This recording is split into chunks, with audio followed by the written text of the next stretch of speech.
জ্বালানির সংকটে দেশে যখন বিদ্যুৎ উৎপাদন ব্যাহত হয়ে নিয়মিত লোডশেডিং দিতে বাধ্য হচ্ছে সরকার, ঠিক এমন সময় দিন দুপুরে চুরি হচ্ছে বিদ্যুৎ। সড়কে চার্জিং পয়েন্ট বসিয়ে চোরাই বিদ্যুতেই চার্জ হচ্ছে ব্যাটারি চালিত রিকশা।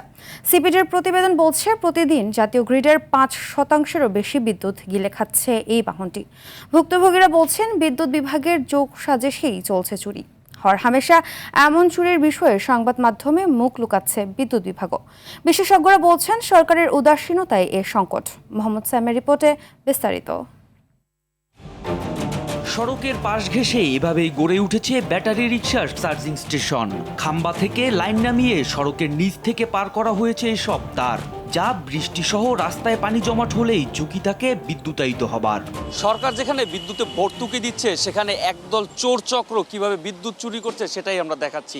সরাসরি মিটারে যে ট্রান্সমিটার রয়েছে, এখান থেকে কিন্তু সরাসরি লাইন নামিয়ে এভাবে কিন্তু তারা নিচে নামিয়েছে। এবং এই যে বিদ্যুতের তারটি দেখা যাচ্ছে, এই বিদ্যুতের তার যাতে মানুষজন যাতে সহজে বুঝতে না পারে, সেজন্য কিন্তু তারা কাঠ দিয়ে ঢালাই দিয়ে এর ভিতর থেকে কিন্তু বিদ্যুতের লাইনগুলো নিয়েছে। এবং আবার পিছনে যে এখানে অটোরিকশাগুলো দেখা যাচ্ছে, এই অটোরিকশাগুলো কিন্তু এই লাইন থেকেই কিন্তু চার্জ দেওয়া হচ্ছে। ২০২৩ সালে মিরপুরে ঝিলপার বস্তির সামনের এই সড়কে বৃষ্টির পানিতে নেমে বিদ্যুতায়িত হয়ে মারা যায় ৪ জন। স্থানীয়দের অভিযোগ, বিদ্যুৎ বিভাগের যোগসাজশে একইভাবে চলছে চোরাই বিদ্যুতের ব্যবসা। চোরা লাইন বন্ধ করা দরকার। একে ৩-৪ বার আমি গেছি অফিসে, হেরা কোনো গ্যারাজ্য করে না। কেন? হেরা কি টাকা খায়? সিহুল লাইনেরও সব হলো চোরা কারেন। এই এলাকা যত গাড়িতে হিয়াইছে সব চোরা লাইন। দিনের বেলা খুলি দেবো, রাতের বেলা নাগাবো। অন্তত এক খাম্বার থেকে ৮ লক্ষ টাকার কারেন্ট চুরি হয় প্রতি মাসে। কথা বুঝছে? দেয়ার মানুষ নাই। সড়ক দখল করে শিল্প এলাকা তেজগাঁওয়ে গড়ে উঠেছে বহু চার্জিং স্টেশন ও গ্যারেজ। আর কিছু গ্যারেজে চার্জ দিতে কড়াই গাছকেই হোল্ডিং হিসেবে বেছে নিয়ে মিটার দিয়েছে বিদ্যুৎ বিভাগ।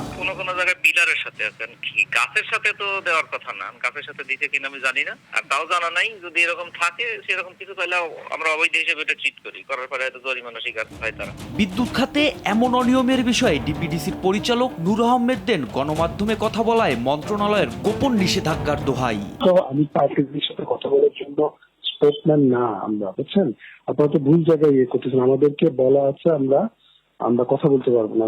তবে ট্রাফিক বিভাগ বলছে, সড়কে চার্জ বা গ্যারেজ বানিয়ে রিকশা চার্জ করার কোনো সুযোগ নেই। আমি যেটা প্ল্যান নিচ্ছি এখন, আমি জ্বালানি তেলের জন্য একটু চুপচাপ ছিলাম, পিছিয়ে ছিলাম। যেখানে যে সমস্ত রাস্তা কেন্দ্রে যা দেখবেন সবগুলো পুলিশকে জানালে যে ঘটনা যেটা হবে, যে আমার ম্যাজিস্ট্রেট আছে, নিয়ে যে অ্যাকশন শুরু করে দিব। কারোর মুখের দিকে তাকানোর কোনো সময় নেই। সিপিডির প্রতিবেদন বলছে, প্রতিদিন জাতীয় গ্রিডের ৭৫০ মেগাওয়াট বিদ্যুৎ গিলে খাচ্ছে এ বাহনটি। তবে চোরাই পথে এই সংখ্যা আরও বেশি।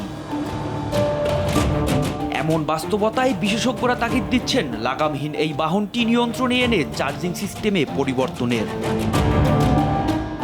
মোহাম্মদ সায়েম, RTV, ঢাকা।